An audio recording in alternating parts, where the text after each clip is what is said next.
No te quedes fuera. Aprende sobre fenómenos naturales, sus riesgos y planificación territorial. Cada martes y viernes a las 11 de la mañana con Cristian Farías en divoxradio.com. Estamos de regreso con nuestro invitado hablando de este tema súper fascinante a propósito de la sustentabilidad y los nuevos productos del futuro, ¿no? Los nuevos estándares del futuro. Eh, Quería preguntarte, Nicolás, ¿cómo ves tú que sea más fácil la incorporación de estos estándares? ¿Van a ser departamentos? ¿Van a ser casas? En los temas, recién conversamos, las aplicaciones industriales, por ejemplo, minería que tiene un gran volumen, ¿no es cierto?, como para hacer crecer alguna tecnología. ¿Ves algún tipo de aplicación quizás en algunas de sus áreas? Cuéntanos un poco, ¿cómo lo están mirando ustedes? ¿Qué va a pasar esto Yo, gradualmente? si miramos un poco cómo se está llevando esto en Europa, que es quien marca la pauta finalmente en estas cosas, se está desarrollando harto proyecto habitacional, no solo en casa, sino que en edificación en altura. Pero a la vez, por ejemplo, la torre más alta en este momento, Passive House, es una torre que está en Bilbao, que me parece que es una torre de oficinas, y se está utilizando también, no sé si en esta torre particular, pero se está utilizando también en edificaciones de arriendo como para oficinas. Es algo que ya está entrando y que probablemente en Chile, si uno lo ve por un beneficio operativo en cuanto al consumo energético, es muy fácil que pudiera entrar en un edificio de renta de oficina. También yo creo que pronto, y sería ideal que las edificaciones desde las viviendas sociales hacia arriba empiezan a incorporar principios y conceptos que van asociados al Passive House para mejorar un poco el uso o el no uso de combustibles fósiles o leña, en el fondo, en la calefacción. En cuanto a lo que es industrial, si bien yo no conozco experiencia, si no tengo conocimiento de si es que existe alguna edificación industrial, pero creo que es aplicable en algún grado, yo creo, en cuanto a lo que es minería. Estábamos conversando previamente, en las zonas de los campamentos mineros, perfectamente uno podría tener campamentos mineros certificados Passive House. Permitiría ahorrar bastante consumo energético para la operación y para también hacer un poquito la minería un poco más sustentable dentro de todo su esfuerzo. Nicolás, me quedó una duda técnica, ¿te la puedo hacer? Sí, obvio. Respecto al funcionamiento de estos intercambiadores de calor que decía, ¿cómo funcionaba este mecanismo de la limpieza del aire y mantenerlo al final a una temperatura que es agradable para los usuarios o para quienes están ahí en las viviendas? No, ningún problema. El recuperador de calor, en el fondo, la ventilación mecánica con recuperación de calor, en el fondo es un equipo mecánico que se utiliza, que se ubica o en la cubierta o en alguna parte de la vivienda, y lo que hace es inyectar aire desde afuera y extraer a la vez aire desde el interior del departamento. O sea, inyectas con un ventilador, pasas por un filtro, el aire, por lo tanto, el aire exterior que ya viene contaminado, pasa por un filtro, se limpia y se cruza de alguna forma con el aire interior que se está saliendo de un ducto, por ejemplo, que se puede estar ubicado en la cocina o en el baño. Por lo general, las extracciones están en los recintos más húmedos, en los baños o en las cocinas.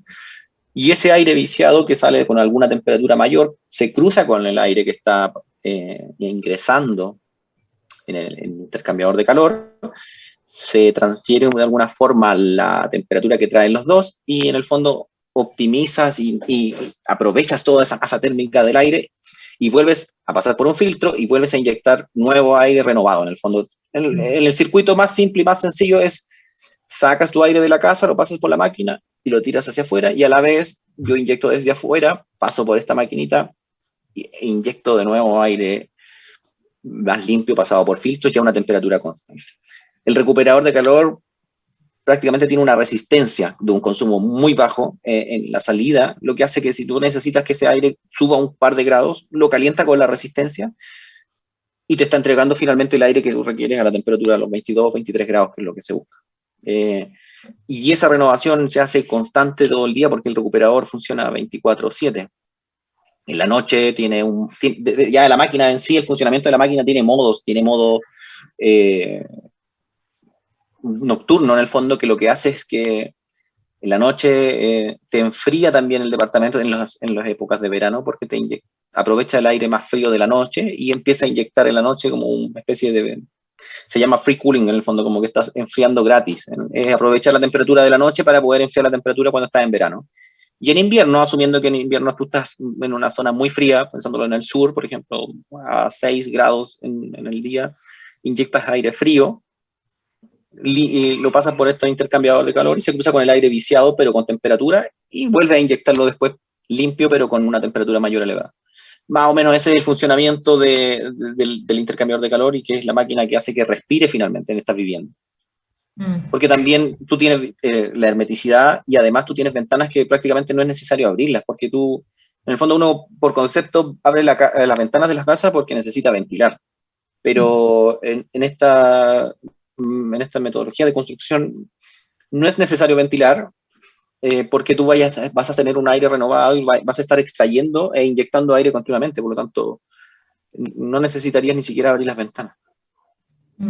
Pamela te preguntaba por este potencial crecimiento que podría haber en qué sector o en qué lugar, en qué ámbito de aplicación. El sector construcción en general es un sector que sigue estándares. De hecho, creo a nivel internacional creo que tenemos los mejores estándares constructivos. ¿Por qué crees tú que este estándar, no sé, pues que cueste más que lo adopten o que lo incorporen? ¿Será solo por los costos o porque...? No, yo creo que es por un poco también de desconocimiento. O sea, que de partida, si Santiago fuera una zona fría y no una zona más templada, cálida, perfectamente esto yo creo que ya hubiera ingresado antes. ¿Por qué? Porque esto se asocia a que funciona perfectamente en los climas fríos.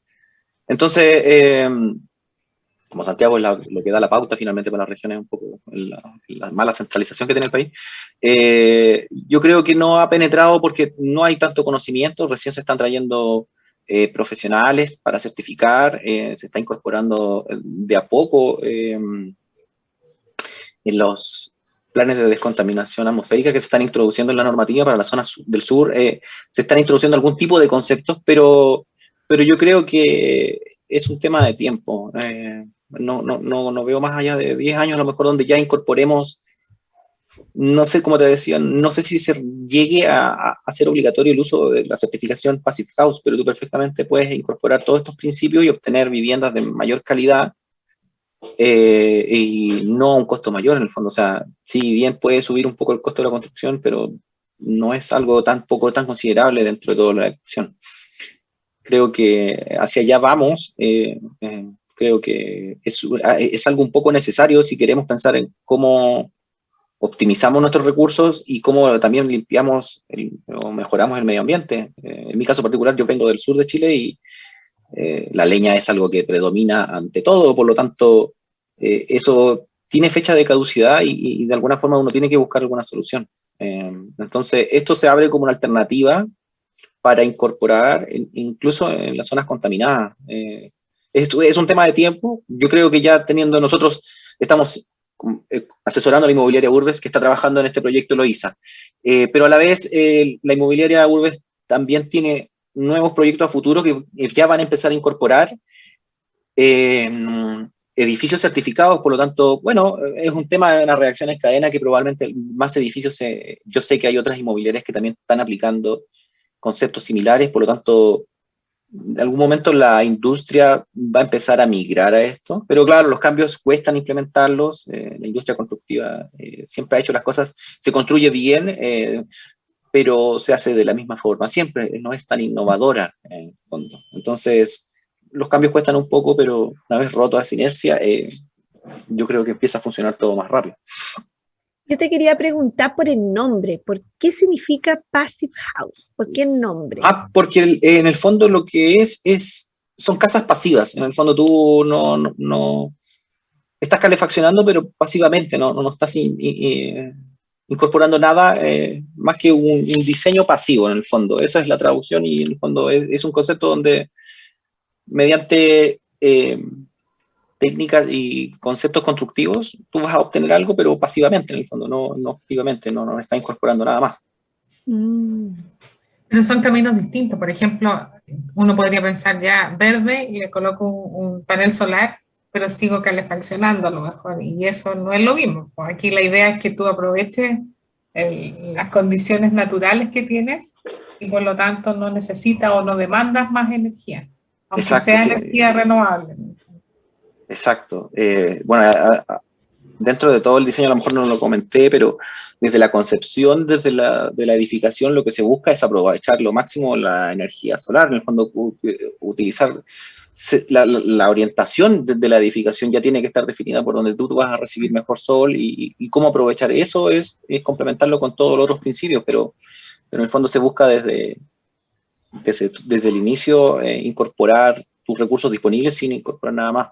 También ahora Passive House creo que tiene una certificación ya más, pongámosle la más premium de las premium, que incorpora que si tú incorporas tu propia energía solar más tu diseño Passive House, obtienes esta certificación, pero ya es como el estándar máximo que todavía no... Europa probablemente lo está logrando, pero para nosotros a lo mejor el camino es un poco más lejano. Pero de que se puede, se puede.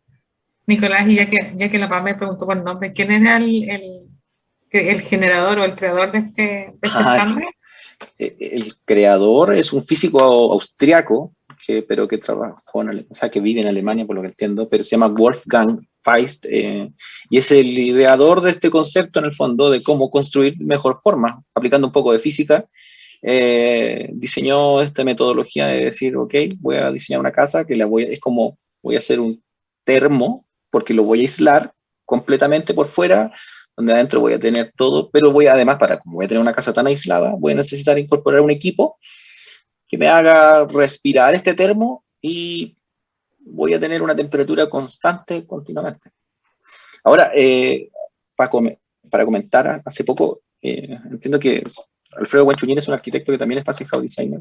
Hizo una prueba, que trabaja con otro instituto, pero que hizo una prueba en la Plaza de Armas. No sé si lo pudieron ver en la prensa, pero creo que construyó no sé si puso una caja de helado o algo así, pero en el fondo un bloque de hielo recubierto con un estándar de aislación normal, como se construye en Chile, y después con una aislación completamente acorde a lo que es la envolvente de una edificación Passive House. Y vio cuánto se demoraba en derretir el bloque de hielo. Obviamente el bloque de hielo se derritió mucho más lento en la edificación Passive House. Entonces son cosas como, probablemente a nadie le entra estos conceptos porque no los conoce o porque no le hacen sentido, porque uno está acostumbrado, en Chile uno se acostumbra a vivir, hay que prender la estufa para calefaccionar, sí, eso es común.